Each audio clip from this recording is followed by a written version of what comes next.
आज आपण केलेत संक्रांत स्पेशल पाकातील तिळाचे लाडू। हे तिळाचे लाडू मस्त मऊ खुसखुशीत झालेत। बोटाने तोडला ना तरी सुद्धा लगेच तुटतो। पाकातील लाडू आहेत, 2 ते 3 महिने आरामात टिकतात आणि संपेपर्यंत छान खुसखुशीत राहतात। अजिबात कडक होत नाहीत, परफेक्ट प्रमाण दिले आहे, त्यामुळे लाडू चुकण्याचं टेन्शनच नाही। अगदी परफेक्ट बनून तयार होतात, अजिबात गोंधळ होत नाही। रेसिपी तर खूप सोपी आहे, पटकन सुरुवात करूयात। तिळगुळ घ्या आणि गोड गोड बोला। मकर संक्रांतीच्या तुम्हा सर्वांना खूप खूप खूप साऱ्या शुभेच्छा। नमस्कार, मी दीक्षा रेसिपी मराठीमध्ये मी तुम्हा सर्वांचं खूप खूप खूप मनापासून स्वागत करते। तर आज आपण बघतोय मकर संक्रांत स्पेशल तिळाचे पाकातील लाडू। परफेक्ट मेजरमेंट मध्ये हे लाडू मऊ आणि खुसखुशीत बनून तयार होतात। संपेपर्यंत मऊ आणि खुसखुशीत राहतात, अजिबात कडक होत नाहीत। रेसिपी खूप सोपी आहे, चला तर मग पटकन सुरुवात करूयात। पण त्याआधी अशाच नवीन आणि सोप्या रेसिपी बघण्यासाठी दीक्षा रेसिपी मराठीला सबस्क्राइब केलं नसेल तर पटकन सबस्क्राइब करा। चला तर मग आपण बघूयात की या पाकातील लाडूसाठी काय साहित्य लागणार आहे। तर इथे मी घेतलेला आहे 1.5 वाटी गूळ, त्यामध्ये 1 वाटी चिक्की गूळ आणि साधा गूळ आहे अर्धी वाटी। हा ऑर्गेनिक गूळ आहे साधा। तुमच्याकडे जर चिक्की गूळ नसेल तर तुम्ही साधा गूळ वापरला तरी सुद्धा चालेल। चिक्की गूळ असेल, पूर्ण चिक्की गूळ वापरायचा असेल तरी सुद्धा चालेल, काहीच हरकत नाही। इथे मी शेंगदाणे घेतलेत, शेंगदाणे आहे 1.25 वाटी आणि सुकं किसलेलं खोबरं घेतलं आहे 1 वाटी आहे।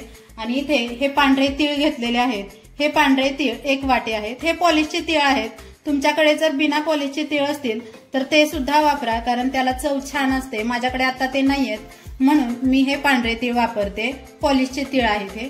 आणि इथे मी घेतलेला आहे वेलची पूड आहे अर्धा चमचा आणि सुंठ पावडर आहे अर्धा चमचा। सुंठ पावडर नसेल तर काहीच हरकत नाही, याच्यामध्ये 1 चमचा तुम्ही वेलची पूड वापरू शकता। आणि थोडंसं जायफळ खिसून घालणार आहे, मी ते नंतर सांगेनच तुम्हाला। आता आपण पटकन सुरुवात करूया। इथे मी गॅस चालू करून घेते आणि त्यावरती असा एक तवा ठेवलेला आहे। हा लोखंडी तवा मी वापरते इथे। हा तवा छान गरम करून घेऊयात आणि मग याच्यामध्ये आपण प्रथम शेंगदाणे भाजून घेऊयात। आपला तवा छान गरम झालेला आहे। आता मी गॅस करते मंद आणि त्याच्यामध्ये हे पूर्ण शेंगदाणे घालून घेते। हे शेंगदाणे छान खरपूस असे भाजून घ्यायचे आहेत। हे शेंगदाणे तडतड उडेपर्यंत छान असे खरपूस भाजून घ्या। शेंगदाणे जर कच्चे राहिले तर त्याचा एक उग्र वास येतो आणि मग आपल्या लाडूला चव छान लागत नाही आणि ते जास्त दिवस टिकत सुद्धा नाहीये। शेंगदाणे आणि तीळ छान असे खरपूस भाजून घेतले तर हे लाडू 2 ते 3 महिने आरामात टिकून राहतात। त्यामुळे शेंगदाणे छान मंद आचेवर खरपूस असे भाजून घ्या।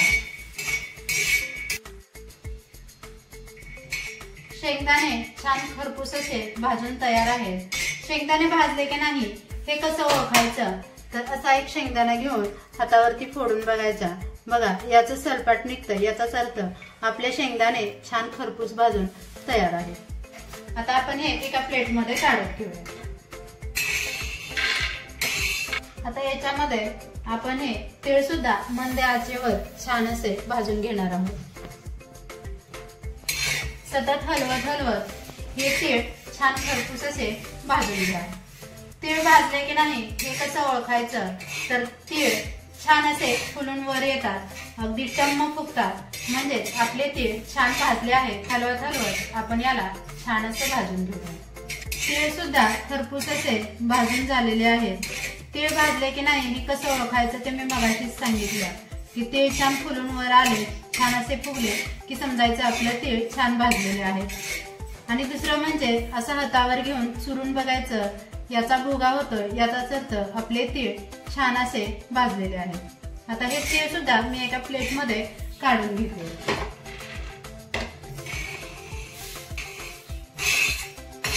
तीळ काढून घेतलेत मी, यामध्येच आता मी हे सुकं किसलेलं खोबरं घालते। गॅस अजून मंदच आहे, मंद गॅसवरच हे सगळे पदार्थ खरपूस असे भाजून घ्या। अजिबात फुल गॅस करायचा नाहीये, नाहीतर त्याचा कच्चापणा तसाच राहतो। त्यामुळे मंद गॅसवरच हे सगळे पदार्थ छान भाजून घ्या।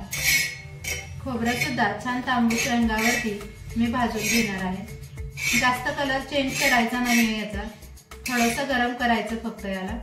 हे बघा आपलं खोबरं सुद्धा भाजून झालेलं आहे, ते सुद्धा मी या प्लेटमध्ये काढून घेते।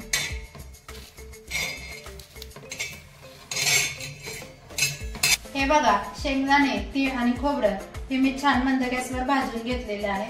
आता आपण पुढची प्रोसेस करूया। त्यासाठी आता मी इथे एक कढई ठेवते, त्या कढईमध्ये आपण गुळाचा पाक करणार आहोत या पद्धतीने। त्याच्यावरती मी कढई ठेवली, कढई थोडीशी गरम होऊ द्यायची, जास्त पण नाहीये, थोडी गरम होऊ देत आणि मग आपण त्याच्यामध्ये गूळ घालणार आहोत। याच्यामध्ये मी गूळ घालून घेते।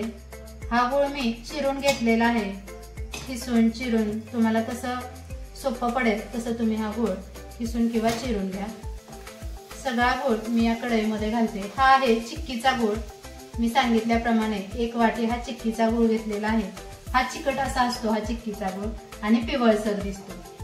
आणि अर्धी वाटी साधा ऑर्गेनिक गूळ, हा जरा कलरला थोडासा डार्क असतो आणि जास्त चिकट नसतो। हे दोन्ही गूळ मी यामध्ये घातले। याच्यामध्ये पाणी किंवा तूप काहीच वापरायचं नाहीये।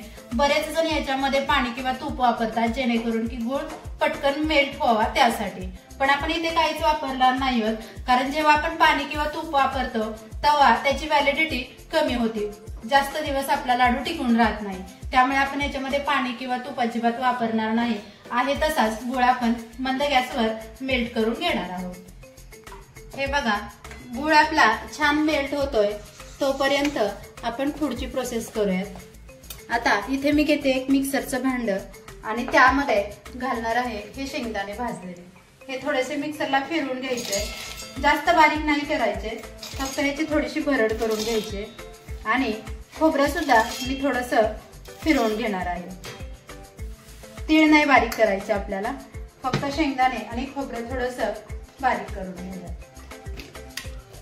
हे बघा हे मी छान असं मिक्सरला थोडंसं फिरवून घेतलंय, तुम्ही बघू शकता याच्यामध्ये थोडे थोडे कण दिसत आहेत, जास्त बारीक केलेलं नाहीये मी याला। या पद्धतीने थोडंसं मिक्सरला फिरवून घ्या। आता आपण आपला पाक बघूयात। हे बघा आपला गूळ पूर्ण मेल्ट झालेला आहे याच्यामध्ये। आता पाक झाला की नाही हे कसं ओळखायचं ते मी आता दाखवते। हे बघा एका बाउल मध्ये मी थोडंसं पाणी घेतलंय, त्यामध्ये याच्या आता 2 ड्रॉप्स घालून घेऊया। हे बघा एकदम जाम सारखं असं होतंय, याचाच अर्थ अजून आपला पाक तयार नाहीये, मऊ आहे। अजून 2 ते 3 मिनिटे आपण याला शिजवून घेऊ। चिक्की गूळ वापरल्यामुळे काय होतं माहितीये का, आपला पाक लवकर व्हायला मदत होते। तुम्ही जेव्हा ऑर्गेनिक साधा गूळ वापरताना त्यावेळी जरा वेळ लागतो, कारण तो असा चिकट नसतो ना, त्यामुळे जरा वेळ लागतो त्याला शिजायला। असा आपला पक्का पाक तयार व्हायला थोडा वेळ लागतो, पण चिक्की गूळ वापरल्यामुळे पाक लवकर होण्यास मदत होते आपल्याला। त्यामुळे असेल तर चिक्कीच गूळ वापरा, नसेल तर काही हरकत नाही, तुम्ही साधा पण गूळ वापरू शकता, फक्त थोडा वेळ लागेल। आणखीन 2 मिनिटे मी याला शिजवून घेतलंय, पुन्हा एकदा आपण चेक करूया। हे बघा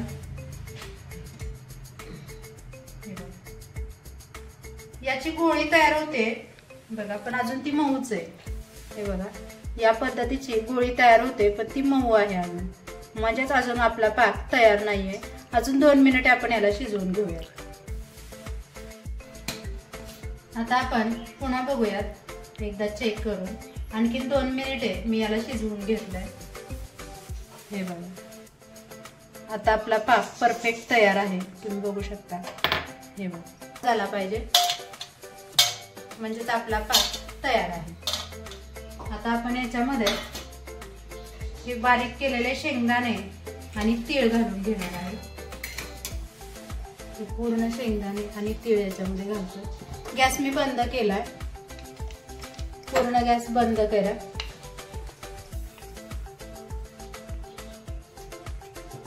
आणि तीळ सुद्धा मी याच्यामध्ये घालून घेतो, पूर्ण तीळ याच्यामध्ये घालून घ्या आणि छान असं मिक्स करून घ्या।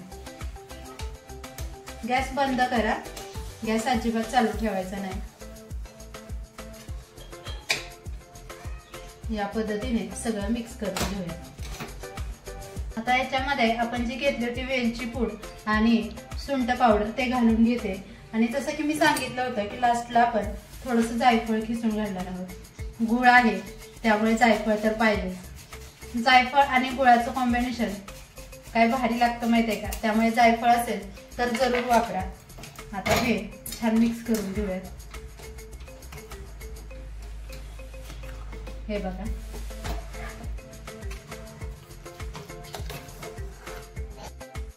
बघा आपलं मिश्रण छान तयार झालं आहे लाडूसाठी. आता या चमच्याने आपण थोडं थोडं घेऊन याचे लाडू वळणार आहोत. हे बघा या पद्धतीने.